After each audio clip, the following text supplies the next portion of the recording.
मी doctor Vasudev Bhagat आपणासमोर प्रस्तुत करीत आहे जागतिक विद्वानांच्या दृष्टिकोनातून डॉक्टर बाबासाहेब आंबेडकर.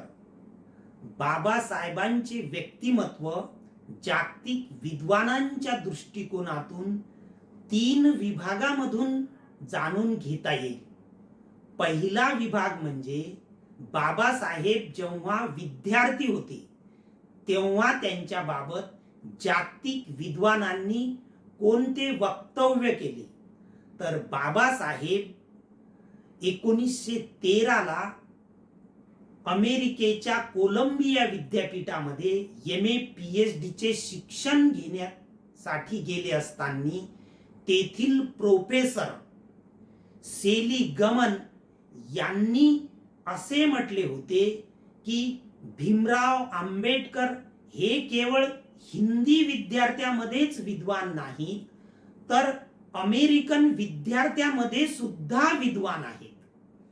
तसेच त्यांनी बाबासाहेबांना शिष्यवृत्ती पुढील 2 वर्ष सुरू राहण्यासाठी सयाजीराव गायकवाड यांच्याकडे शिफारस केलेली होती. त्याशिवाय बाबासाहेब लंडनला पुढील उच्च शिक्षणासाठी जाण्याबाबत त्यांनी सेलिगमन यांच्याकडे शिफारस करून सर्वतोपरी भीमरावांना मदत करण्याबाबत शिफारस केलेली होती. आणि म्हणूनच एडविन कॅनन यांनी बाबासाहेबांना DSc पदवीसाठी मार्गदर्शन केले. त्यासंबंधी अनेक विवादात समन्वय साधला आणि त्याशिवाय बाबासाहेबांच्या प्रॉब्लेम ऑफ रुपी या ग्रंथामध्ये प्रस्तावना लिहून बाबासाहेबांचे संशोधन हे नवीन दिशा देणारे आहे, अचूक स्वरूपाचे आहे असे नमूद केलेले होते. हे आहेत बाबासाहेब विद्यार्थी असताना त्यांच्या बाबत अमेरिकेतील आणि लंडन मधील जागतिक पातळीवरील प्रोफेसर यांचे बाबासाहेबांसंबंधी विधान.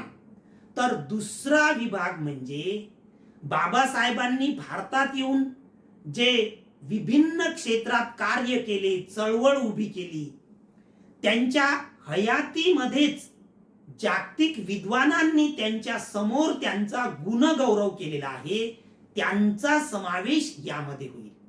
त्याबाबत बाबासाहेबांचे गोलमेज परिषदेतील योगदान, गांधीजीशी वादविवाद आणि गांधीजींच्या विवादावर मात करून त्यांनी तेथील संसद सदस्यांना प्रभावित केले, पत्रकारांना प्रभावित केले.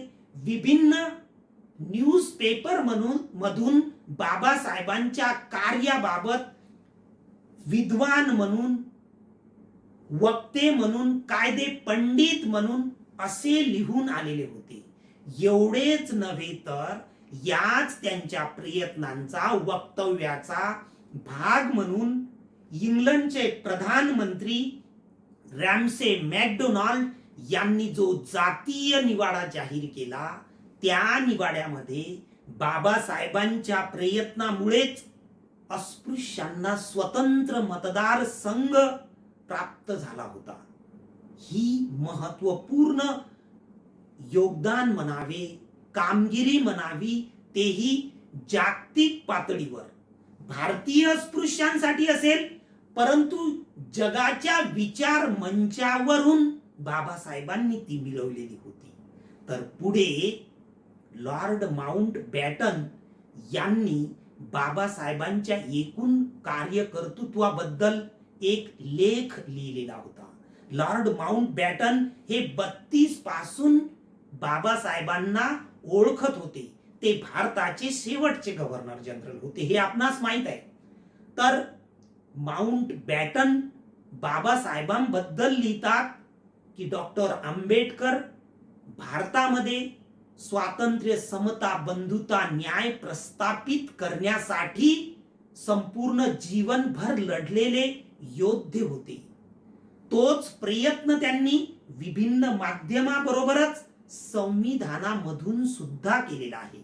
ते पुढे असेही म्हणतात की भारतामध्ये त्यांनी केलेले कार्य अतिशय कठीण स्वरूपाचे आहे, म्हणूनच ते अतुलनीय आहे, असे लॉर्ड माउंटबॅटन बाबासाहेबांच्या बद्दल म्हणतात.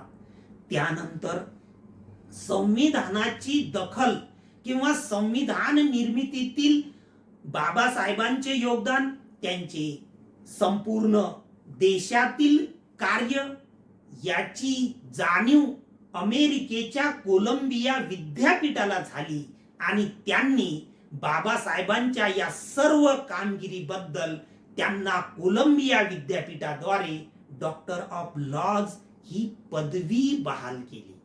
अशा प्रकारे गोलमेज परिषद, लॉर्ड माउंटबॅटन आणि अमेरिकेच्या कोलंबिया विद्यापीठाद्वारे सन्मान हे बाबासाहेबांच्या समोर त्यांचा जागतिक विद्वान तथा संस्थेद्वारे केलेला सन्मान आहे.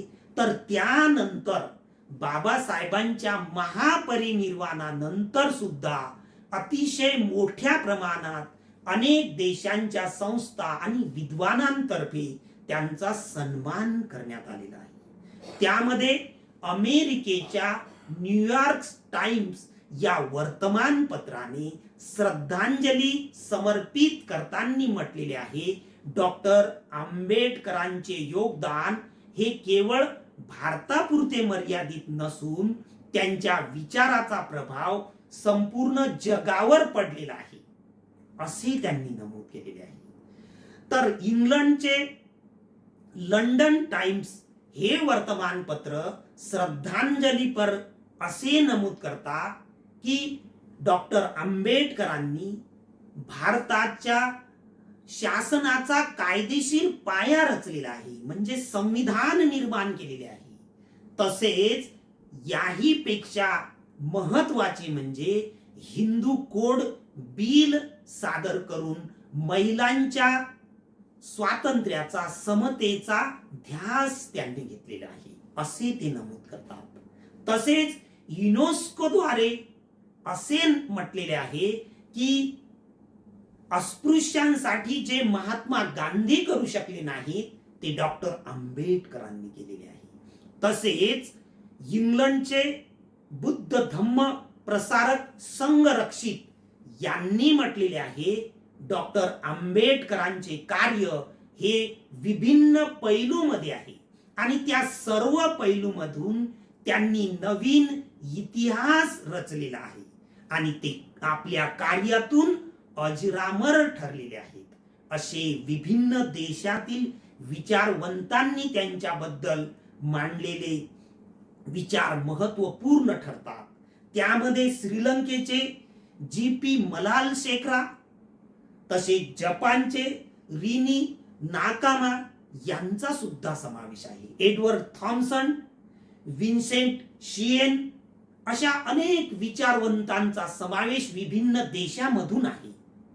या विचारवंतांची, विद्वानांची बाबासाहेबांच्या कार्याबद्दल गुणगौरवाची यादी अतिशय लांबलचक नव्हे तर अगणित स्वरूपाची होईल. तर पुढे 1990 ला दक्षिण अमेरिकेचे नेल्सन मंडेला भारतात आलेले होते.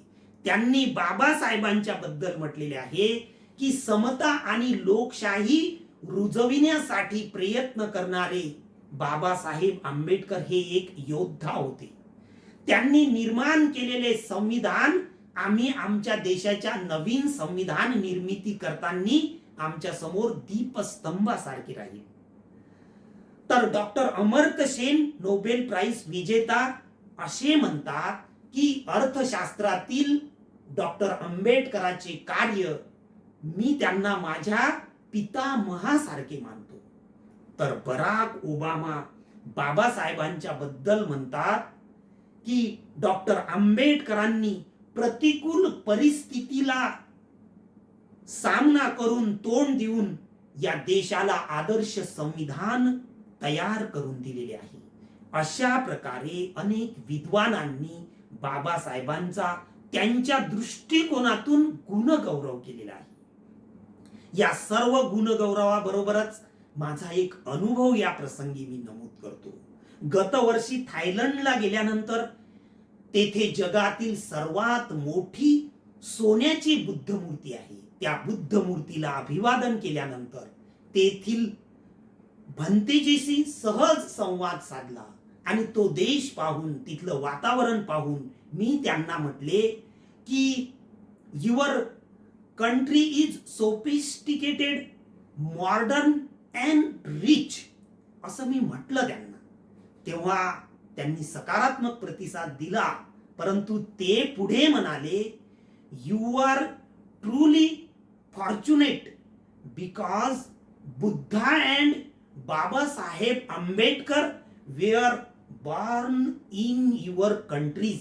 म्हणजे आम्ही आधुनिकताच्या दृष्टीनं असेल भाग्यशाली, परंतु तुम्ही असे भाग्यशाली आहात की तुमच्या देशामध्ये बाबासाहेब आंबेडकर आणि बुद्धांचा जन्म झालेला आहे.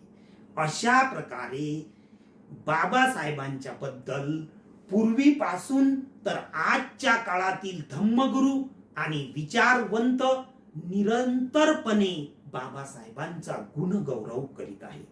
अशा प्रकारची ही माहिती विभिन्न ग्रंथ यांच्या आधारे मी आपणासमोर नमूद करण्याचा प्रयत्न केला. आपण हे चॅनल सबस्क्राईब केले नसेल तर निश्चितपणे सबस्क्राईब करावे एवढी आपणास विनंती करतो आणि आपली रजा घेतो. धन्यवाद.